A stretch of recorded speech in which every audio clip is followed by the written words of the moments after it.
Hello guys, pag-usapan lang natin ang breaking news. Daniel Padilla lumalaban pa rin sa puso ni Catherine Bernardo. Exclusive yan guys na pinag-uusapan ngayon. Pinis na Daniel Padilla, di mabitawan si Catherine Bernardo hanggang ngayon. Na alam naman natin kasi guys, ngayon ay pilit na pinag-uusapan sina Daniel Padilla at Catherine Bernardo. Siyempre guys, alam naman natin ang feelings nila sa isa't isa. Mahirap bitawan nga naman kasi guys ang nasabing 11 years. Tulad na lang guys ng sinasabi umano ni Jake Costura. Pero nung nagsalita si Jake Costura guys, kalat na ang balibalita patungkol kina Alden Richard at Catherine Bernardo. Kaya nagugulat din si Ogie Diaz. Dahil si Ogie Diaz guys ang nagsalita sa atin na nanliligaw umano si Alden Richard kay Catherine Bernardo. Kaya naiirapan siyang maniwala umano kay Jake Costura. Pero dahil umano guys nangyari ang balibalita na merong ginawang paraan si Daniel Padilla tulad sa ula ni Jake Costura, doon pa lang guys naniwala si Ogie Diaz. Kasi hanggat walang lumalabas na balibalita at pangyayari, mahirap maniwala. Kahit sinabi lang yan guys, at least yun ay ula lamang kung paniniwalaan mo o hindi. Yun ang sinasabi ni Jake Costura. Pero yun daw talaga ang mangyayari kasi malakas ang loob ni Jake Costura. Yun kasi guys ang nararamdaman niyang positive energy kay Catherine Bernardo at Daniel Padilla na magkakaroon ng balikan. Nasa tamang panahon, ika nga ni Jake Costura. Baka eto na guys ang inihintay nating panahon dahil nagpaparamdam na sina Daniel Padilla at Catherine Bernardo. Lalo-lalo na kasi guys, Daniel Padilla nananahimik lang yan pero sa puso isipan niya si Catherine Bernardo pare. Kita niyo naman guys, sumuko na yan eh. Dahil alam naman natin, kinausap niya pa si Carla Estrada na sumuko na siya. Diba? Pero gumawa pa rin guys ng paraan si Daniel Padilla. Kahit na nahimik yan guys, gumagawa yan ng paraan para balikan niya si Catherine Bernardo. Hindi ibig sabihin guys, nakikita nating iwalay sila. Nakikita lang natin silang iwalay dahil sa kanilang project. Kasi meron silang project na solo.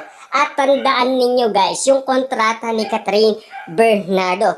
Kung ano ang nangyari last February 2024, kung ano ang pinabago niya sa kanyang kontrata. Na ayaw niya umano guys makasama si Daniel Padilla sa lahat ng project niya. Ibig sabihin, yun ang isiginawa ng ABS-CBN para pumirma na si Catherine Bernardo ng kontrata. Ibig sabihin lang yan guys, check pa rin natin kung ano ang masasabi ng ABS-CBN sa kontrata ni Catherine Bernardo. Kung siya ay magbabago ng isipan at pababago niya guys ang kanyang kontrata at makakasama niya na si Daniel Padilla. Dahil guys, alam naman natin kapag ang kontrata ay may pirma, mahirap nga naman kasi guys, baliwalain yan. Kasi alam naman natin guys, yan ay naka-notaryo ng abogado.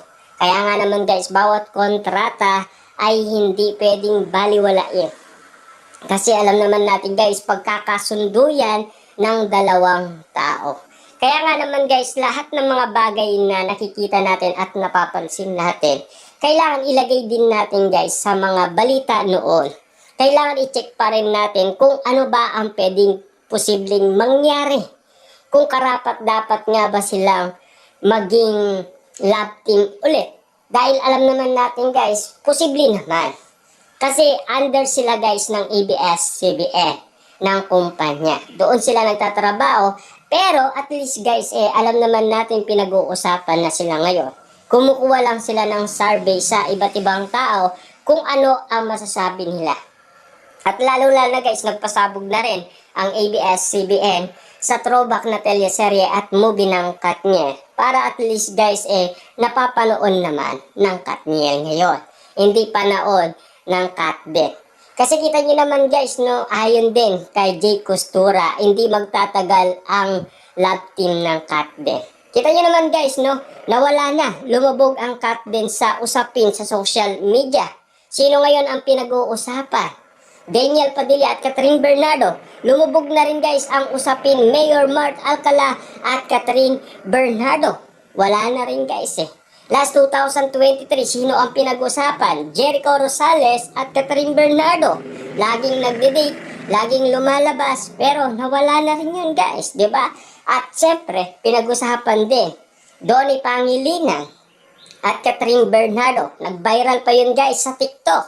Pero, hindi na rin sila pinag-usapan. Nawala yun guys, lumubog. Eto pa, Papa P at Catherine Bernardo. Noong sila ay spotted sa iisang sasakyan dahil papunta sila sa binyag at dahil barkada nila si Maja Salvador at Rambo. Dahil unang spotted si Catherine Bernardo at Jericho Rosales dahil sa birthday ni Johnny Manahan. At kinabukasan, spotted na sila sa Marikina Complex at nagja-jogging umano. At lalo-lalo guys, tuloy-tuloy na ang date nila sa isa't isa. Ayon pa umano guys sa maraming netizens, mas bagay daw ang anak ni Jericho Rosales kay Catherine Bernardo. At eto pa ang usapin, Alden Richard at Catherine Bernardo. Pinag-usapan man sila guys, pero lumubog na rin ang bali-balita.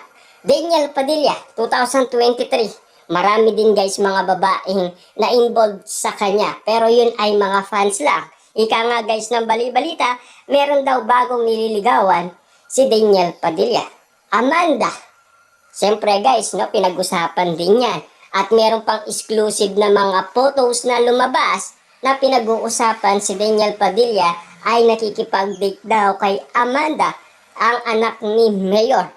Kaya nga naman guys, no, yung kasal ng kapatid niyang si JC Padilla ay spotted umano guys kay Mayor dahil doon dinala ang kasal. Ibig sabihin guys, may connect daw kung bakit. Kasi boyfriend daw ni Amanda si Daniel Padilla. Yan kasi guys ang exclusive na pinag-uusapan noon.